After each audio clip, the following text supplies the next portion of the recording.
देवभूमि उत्तराखंड से मैं Dinesh Chand Tiwari JD smart learning पे आप सभी साथियों का हार्दिक स्वागत करता हूं। दोस्तों, जैसा आपको विदित है कि हमने mathematics class 10th Hindi medium के उन विद्यार्थियों के लिए सीरीज शुरू की है जिनके बोर्ड एग्जाम बहुत पास आ रहे हैं, और इस क्रम में हम अपना अध्याय पढ़ रहे हैं मैथमेटिक्स का थर्ड, दो चरों वाले रैखिक समीकरण युग्म। और इस अध्याय में भी हमने अपनी कुछ वीडियोज में प्रीवियस में पूछे गए सवालों को देख लिया था, और हम समझ रहे हैं कि किस तरीके के सवाल हमसे इस चैप्टर से पूछे जा रहे हैं। और उसी कड़ी में हम आज अपनी वीडियोज को शुरू करते हैं एक नए सवाल के साथ। तो आइए देखें कि पहला सवाल आज का हमें क्या कहता है। वर्ष 2023 में अटल आदर्श जो विद्यालय है वहाँ एक सवाल दिया गया है, और ये विद्यालय सीबीएसई के पैटर्न पे चलते हैं।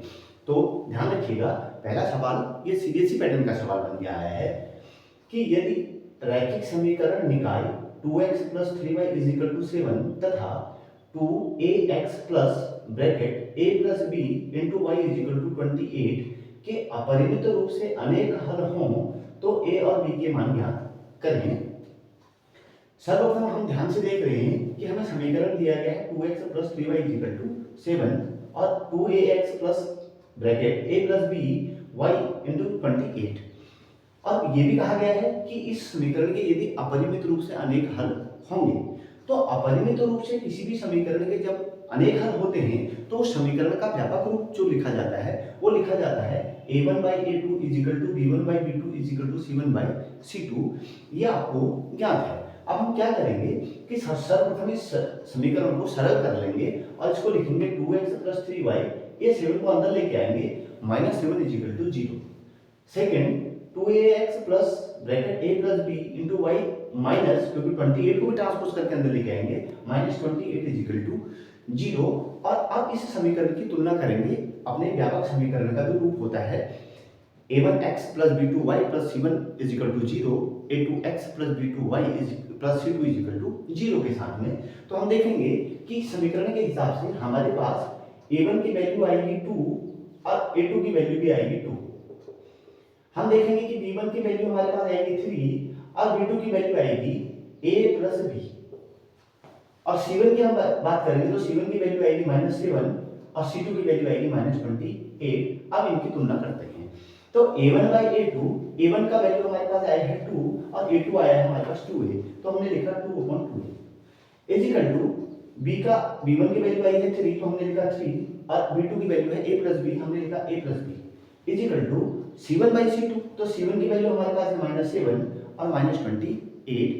इस तरीके के समीकरण को सॉल्व करने के लिए जल्दबाजी ना कीजिएगा, क्योंकि समीकरण में पूछा गया है a और b के मान बताइए।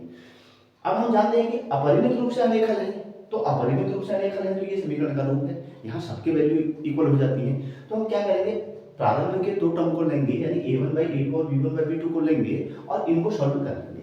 फिर हम a1/a2 और c1/c2 को लेंगे, उसको भी सॉल्व कर लेंगे। तो हम ध्यान से देखेंगे कि एक की वैल्यू आ जाएगी और दूसरे की वैल्यू हम पुट कर लेंगे दूसरे मान पे, दूसरे का भी मान आ जाएगा। देखते हैं कैसे मैजिक बनता है। फर्स्ट एंड सेकंड कंपेयर कर रहे हैं, तो हमने बोला कि 2/2a = 3/a + b। 2 से 2 को कैंसिल करा दीजिए, क्योंकि 2 से 2 कैंसिल हो जाएगा, तो यहाँ हो जाएगा 1/a = 3/a + b। 3/a + b को 1 के साथ मल्टीप्लाई कराएंगे a + b को, तो a + b आएगा, और 3 का a से क्रॉस मल्टीप्लाई करेंगे तो 3 आ जाएगा। अर्थात हमारे पास a + b = आ गया 3a। यहाँ भी 3a है और यहाँ भी a है, तो a को यहाँ पर पक्षांतरण कर दीजिए, b का मान आएगा, तो b = हो जाएगा 3a - a। 3a में से एक a को माइनस कर दीजिए तो 2a बचेगा, आपके पास बन जाएगा b = 2a, अर्थात b का मान आ गया 2a। इसको समीकरण नंबर 3 रख के छोड़ दीजिए, और अब फिर से कंपेयर कराइए फर्स्ट एंड थर्ड को। तो हमने बोला फर्स्ट एंड थर्ड को आपस में कंपेयर कराते हैं। हम बोलेंगे 2/2a = -7/28। इसको भी सॉल्व करते हैं। 2 से 2 कैंसिल आउट, तो 1/a = 7 × 7 और 7 × 4 = 28, तो ये आ गया 1/4। 1/a = 1/4, क्रॉस मल्टीप्लाई करा दीजिए, a = आ गया 4। आपके पास पूछा गया था कि a और b के मान बताइए, a का मान आ गया। अब a का मान समीकरण नंबर 3 में रख दीजिए, तो आपके पास b का भी मान आ जाएगा, क्योंकि आपकी समीकरण 3 आई थी। b = 2a, तो b = 2a, तो इट मींस 2 × 4, दोनों को मल्टीप्लाई करा दीजिए, a का मान भी आपको पता लग जाएगा। तो b इक्वल टू था 2a, b इक्वल हो जाएगा 2 इंटू 4, 4 2 जा 8, b का वैल्यू आ गया 8। अथवा आप कह सकते हैं कि a का मान 4 और b का मान 8। समीकरण अगर इस रूप में दिया गया हो और a और b के मान पूछ रहा हो तो आप कोई जल्दबाजी ना करें, बस दिए हुए वर्ष को ध्यान से रखें। पूछा गया था अपरिमित रूप से अनेक हल हैं, तो अपरिमित की क्या कंडीशन बनती है। जो भी हमसे कहा जाएगा उसके हम सिचुएशन बनाएंगे और उसी के आधार पर उसको सॉल्व कर लेंगे। चलिए अगले सवाल की तरफ चलते हैं। अगला सवाल ये कह रहा है निम्नलिखित समीकरणों को ग्राफीय विधि से हल कीजिए। अब ग्राफीय विधि से जब भी हम किसी समीकरण को हल करते हैं तो हमारे को कार्तिक तल पे उसको शो करना होता है, यानी एक एक्स एक्सिस और एक वाई एक्सिस पे हम निर्देशांक निकालते हैं। तो जब हम निर्देशांक निकालते हैं तो हम सबसे पहले एक्स का निर्देशांक लिखते हैं, उसके बाद वाई का लिखते हैं। तो हम यहाँ पर ये जो समीकरण हमारे पास गिवन में है इनके कम से कम दो हल निकालेंगे, और दो हल निकालने के बाद वो जो निर्देशांक आए हैं उन्हीं को हम इस कार्तिक तल पे यानी ग्राफीय रूप से रिप्रेजेंट करेंगे, और जहां वो दोनों इंटरसेक्ट करेंगे पॉइंट, वही उसका हल आएगा, यानी एक्स और वाई के मान निकल के आएंगे। तो चलिए शुरुआत करते हैं, देखते हैं 2x + y = 6। तो इसको हम इस तरीके से कर देते हैं, 2x को ट्रांसपोज कर देते हैं राइट हैंड 6 के साथ में, तो y = लिखा जाएगा 6 - 2x। ऐसे ही x - 2y + 2 है, तो 2 - 2y को ट्रांसपोज करके लिखा है राइट हैंड, तो ये x + 2 = हो जाएगा -2y, और y = हो जाएगा y = x + 2 / 2। अब ये दो समीकरण आ गए। अब आपके पास और आसान हो गया। अब आप क्या करें, इस x की जगह पर कुछ ना कुछ मान रखें, कुछ ना कुछ का मतलब 0 1 2 3 4 5 ऐसे करके जो भी मान आप सोचें, चाहे वो नेगेटिव में भी हो सकता है, -1 -2 -3 भी हो सकता है। बस ध्यान इतना रखिएगा बोल्ड में ऐसा कुछ भी मत कीजिएगा कि जिससे आपका सवाल फंसने लग जाए। तो शुरुआत बिल्कुल बेस से करें ताकि आपके ये आसानी से ये हल बन पाए। तो हमने शुरुआत की है, हमने x का मान 0 ले लिया। जैसे हम यहाँ x = 0 रखेंगे तो 6 - 2 × 0 y = तो y = 6 - 0, y का मान 6 आ गया। जब आपने x की वैल्यू 0 पुट की तो y की वैल्यू आपके पास 6 बन के आ गई। ऐसे ही जब आप x की जगह पर 3 ले लेते हैं, x = आपने 3 लिया तो y = आप बोलेंगे 6 - 2 × 3, x की जगह 3 रखिए, तो y = हो जाएगा 6 - 6 = 0। इट मींस जब आप x = 6 ले रहे हैं, सॉरी 3 ले रहे हैं, तो y का मान आपके पास कितना बन के आ रहा है, 0 बन के आ रहा है। ये आपके दो बिंदु आ गए।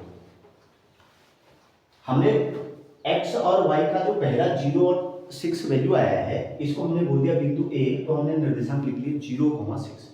ऐसे ही हमारे पास दूसरा बिंदु बन के आया 3 और 0, तो हमने उसको बिंदु B नाम दे दिया और उसके निर्देशांक लिख लिए 3, 0। अब हम ऐसी प्रक्रिया y = x + 2 / 2 के लिए करेंगे। हम x बराबर कुछ ना कुछ क्रिया मान लेते हैं, तो x का मान हम ले लेते हैं 0 + 2/2, तो y = हो जाएगा 2/2, क्योंकि 0 को 2 ऐड करोगे 2 से 2 को कैंसिल करा दीजिए 1। तो जब आपने x का मान 0 लिया तो y का मान आपके पास कितना आ गया, 1 आ गया। ऐसे ही अब x की जगह पर फिर से हम 2 ले रहे हैं, तो अब हम ये कह रहे हैं कि यहाँ हमने 2 रख लिया, तो 2 + 2 हो गया 4, 4 / 2, 2 2 जा 4, तो y की वैल्यू कितनी आ गई 2।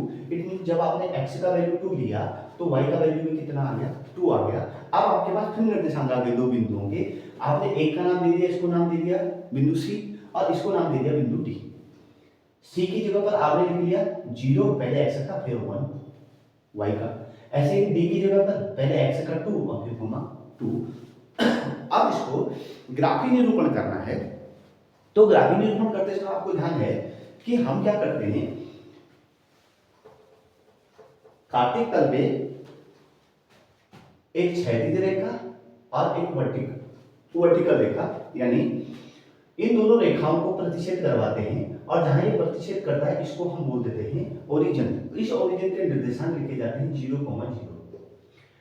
क्षैतिज को x डैश लिखा जाता है और इसको y और y डैश लिखा जाता है, ये आपको भी देते हैं। अब आपने क्या करना है कि इनके बीच में निश्चित दूरी दे दीजिए। अगर आपके पास वहां ग्राफ पेपर देते हैं तब तो ठीक, नहीं अगर आपको प्लेन कॉपी में बनाना है तो अपने रूल और यानी रूलर की हेल्प से 1-1 सेंटीमीटर का गैप ले लीजिए। तो 1-1 सेंटीमीटर का गैप लेके यहाँ पर 1 आएगा, फिर 2 आएगा, फिर 3 आएगा, फिर 4 आएगा, 5 तक ले लीजिए, 6 तक ले लीजिए, बस बहुत ज्यादा नहीं है। आपने अपने निर्देशांक चेक कर लेने हैं। कि सबसे बड़ा निर्देशांक क्या आता है। एक्स में सबसे बड़ा निर्देशांक हमारे पास 3 आता है, तो 4 तक लेके चले जाइए बस। और वाई पे हमारे पास सबसे बड़ा 6 आया, तो 6 तक चले जाइए, 7 तक चले जाइए, इससे आगे पीछे ना कीजिएगा क्योंकि समय बचाना है। चलिए अब आपने प्लॉटिंग करनी है। हमारे पास पता है कि ए बिंदु के निर्देशांक है 0,6, तो 0 हमारे एक्स एक्स का निर्देशांक है। हम देखेंगे कि एक्स एक्स पे 0 कहाँ है, एक्स एक्स पे 0 होता है ओरिजिन पे, और ऐसे हमारे पास वाई पे है 6, और वाई का जो वैल्यू 6 है वो 6 ही है, तो 6 में पॉइंट लगाएंगे। यहाँ पर ए ब्रैकेट में 0,6 के निर्देशांक दिखा देंगे। ऐसे हम आएंगे पॉइंट बी पे। पॉइंट बी पहला कहता है कि 3 है, एक्स एक्स पे 3 आया है, वाई एक्सिस पे 0, तो वाई एक्सिस 0 होगा ओरिजिन पे, अर्थात 3 पे ही वो पॉइंट बनेगा 3,0। इस दोनों पॉइंट को हम एक लाइन के साथ मिला देते हैं, इसको बोलते हैं लाइन ए बी, और इसी पे हम अपना समीकरण लिख देंगे 2x + y = 6। अब सेकंड क्वेश्चन 0,1, तो 0,1 का मतलब x एक्सिस का 0, x एक्सिस का 0, 1 y एक्सिस का, तो 1 पे ही पॉइंट लगाएंगे 0,1, ये c हो गया। ऐसे हमने कहा d 2,2, x एक्सिस का 2 और y एक्सिस का 2, तो डॉट डॉट करके चेक कर लीजिए जहां पर दोनों पॉइंट आपस में मीट कर रहे हैं, उस पॉइंट पे जगह पे पॉइंट बनाइए, उसको d लिखिए और उसके आगे उसके निर्देशांक लिख दीजिए 2,2। इस लाइन को भी मिला दीजिए, यानी दोनों ही पॉइंट को आपस में मिला दीजिए c और t। अब ये गौर कीजिएगा जहां पर आपका AB लाइन और CD लाइन इंटरसेक्ट करेगी वो बिंदु होगा ग्राफीय निरूपण का हल। ध्यान से समझिएगा। तो हमारी ये जो लाइन मैच कर रही है, एक दूसरे को प्रतिच्छेद कर रही है, इंटरसेक्ट कर रही है, ये इसके निर्देशांक आ रहे हैं 2,2, यानी ये जो पॉइंट डी आया है इस पॉइंट पे ही ये दोनों निर्देशांक आपस में एक दूसरे को कट कर गए, यानी प्रतिच्छेद कर गए। तो हम ये कहेंगे कि जो रेखाएं AB और CD के प्रतिच्छेद बिंदु हैं 2,2, अर्थात x का मान 2 और y का मान भी 2, ये होगा ग्राफीय निरूपण से हल। और ये पूछा गया सवाल है 2023 और 2025 में, और 4 नंबर का सवाल है। उत्तराखंड बोर्ड के अंदर ये सवाल 4 नंबर में पूछा गया है। अब आप देखिएगा कि आपके बोर्ड में इस तरीके का सवाल कितने नंबर में पूछा जाता है। तरीका बिल्कुल ऐसा ही होना चाहिए और ऐसा ही है। आप जानते हो, जल्दबाजी बिल्कुल मत कीजिएगा। बोर्ड में ये सवाल करने के लिए आएगा तो आपको समय लगेगा, क्योंकि आपको थिंक करना है। मैंने करके रखा है, मेरे लिए आसान है बहुत जल्दी बोल जाना, पर मेरे को जल्दी बोलना भी है ना यार। चलिए अब क्वेश्चन नंबर है, एक आयताकार बाग जिसकी लंबाई चौड़ाई से 4 मीटर अधिक है का अर्धपरिमाप 36 मीटर है। ध्यान से समझिएगा, आयताकार बाग जिसकी लंबाई चौड़ाई से 4 अधिक है और उसका अर्धपरिमाप 36 दे दिया, बाकी बीमाई पूछ रहा है, तो बीमाई तो 2 ही होंगी, लंबाई और चौड़ाई। क्लियर हो गया। तो हमने ये सोचा कि माना लंबाई बराबर है x मीटर और चौड़ाई बराबर है y मीटर, जैसा सवाल में कहा गया। अब जो कह रहा है प्रश्नानुसार ATQ x = y + 4, क्योंकि उसने कहा जो लंबाई है वो चौड़ाई से 4 अधिक है, तो 4 अधिक है का मतलब y को उसको ऐड करेंगे। ये समीकरण 1 बना दीजिए। अब कहा गया कि आयताकार बाग का अर्धपरिमाप, अर्धपरिमाप क्या होता होगा, तो परिमाप क्या होता है, परिमाप होता है 2 गुणा लंबाई धन चौड़ाई, सिंपल, और डिवाइडेड बाय अर्ध कह रहा है, अर्ध का मतलब आधा, डिवाइडेड बाय 2, 2 से 2 को कैंसिल करा दीजिएगा, आपके पास आयताकार बाग का अर्धपरिमाप आ जाएगा लंबाई धन चौड़ाई, क्योंकि 2 से 2 कैंसिल हो चुका है। तो लंबाई धन चौड़ाई यानी x धन y बराबर कितना, 36 आ गया। इसको समीकरण नंबर 2 मान लीजिए। ये x = y + 4, इसका वैल्यू इस समीकरण नंबर 2 में पुट कर दीजिए जहां पर x आ रखा है, तो आपके पास आसानी से हल चला जाएगा। समीकरण 1 से x का मान समीकरण 2 में प्रतिस्थापित करने पर y + 4 + y = 36, y आपस में ऐड होंगे, बनेगा 2y, 4 को आप राइट हैंड में ट्रांसपोज करके लेके जाएंगे तो ये बनेगा 36 - 4, तो y = हो जाएगा 32 डिवाइडेड बाय 2, क्योंकि 36 में 4 को माइनस कीजिए, ये आएगा 32, और y को यहाँ से सेपरेट करेंगे तो 2 डिवाइड के पोर्शन में चला जाएगा, 32 को 2 से डिवाइड कर दीजिएगा तो 16 आ गया, अर्थात बाग की चौड़ाई कितनी आ गई आपके पास, 16 मीटर आ गई।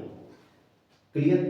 अब इसी y के मान को इस समीकरण 1 में रख दीजिए, तो x = y + 4 है, y का वैल्यू हम निकाल चुके हैं 16, तो x = हो जाएगा 16 + 4, इसका मतलब लंबाई कितनी आ जाएगी 20 मीटर। x = 16 + 4 20, तो बीमाई होगी 20 मीटर और 16 मीटर, अर्थात लंबाई आ गई आपके पास 20 मीटर और चौड़ाई आ गई आपके पास 16 मीटर। ये आपका पूछा गया प्रीवियस बोर्ड में सवाल।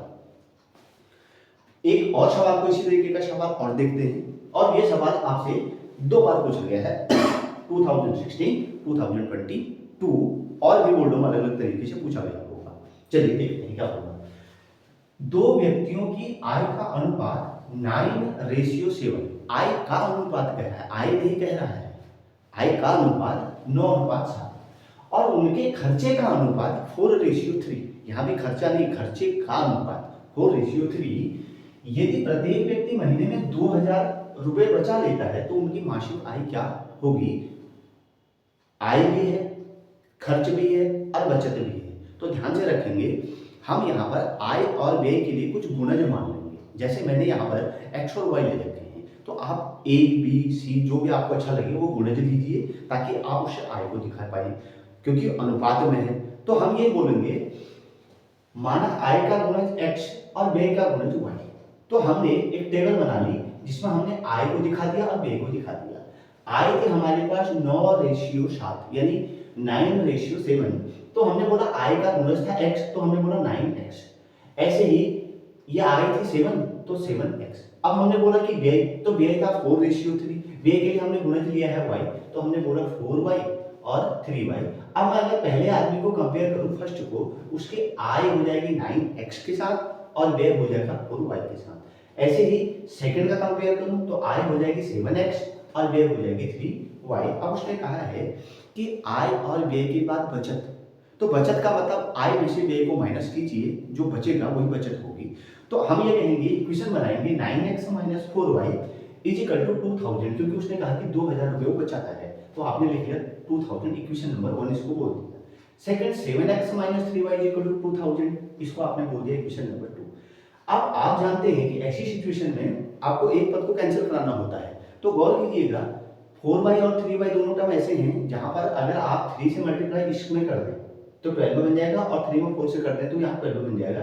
ये आराम से कैंसिल हो जाएगा। तो हम ये कहेंगे कि समीकरण नंबर 1 में हम 3 से गुणा कर रहे हैं और जबकि समीकरण नंबर 2 में हम 4 से मल्टीप्लाई कर रहे हैं। तो समीकरण 1 में 3 एवं समीकरण नंबर 2 में 4 से मल्टीप्लाई यानी गुणा करने पर गुणा करते हैं। 9 3 जा 27x माइनस 4 3 जा 12y = 3 2 जा 6, तो 6000 हो गया। ऐसे ही 7 × 4 28x माइनस 4 3 जा 12y = 8000। इसको माइनस कर लेते हैं दोनों समीकरणों को। तो माइनस करेंगे 27 से 28 को माइनस करेंगे तो बड़े में से जब भी छोटे नंबर से बड़ा नंबर माइनस किया जाता है माइनस होता है। तो माइनस x = ये तो कैंसिल आउट हो गया और ये 6 में से 8 को माइनस करेंगे तो यहाँ पर -2000 हो जाएगा। Minus minus cancel, x = 2000। x की वैल्यू आ गई। अब i के साथ में कंपेयर कर लीजिए, 9x = 9 × 2000, तो रुपए निकल के आ जाएगी i 18,000 रुपये। ऐसे ही दूसरे व्यक्ति की आय की बात करेंगे तो 7x × 2000 ये आ गई 14,000 रुपये। दोनों व्यक्तियों की आय आ गई, एक की आ गई 18,000 रुपये और दूसरे की आ गई 14,000 रुपये। देखिएगा किस तरीके के बोर्ड में सवाल पूछे जा रहे हैं और आप अपनी तैयारी को इस चैनल पे आगे मजबूत और कीजिए, खूब मेहनत कीजिए और हमारे चैनल पे बने रहिए। बहुत बहुत धन्यवाद। Thank you very much.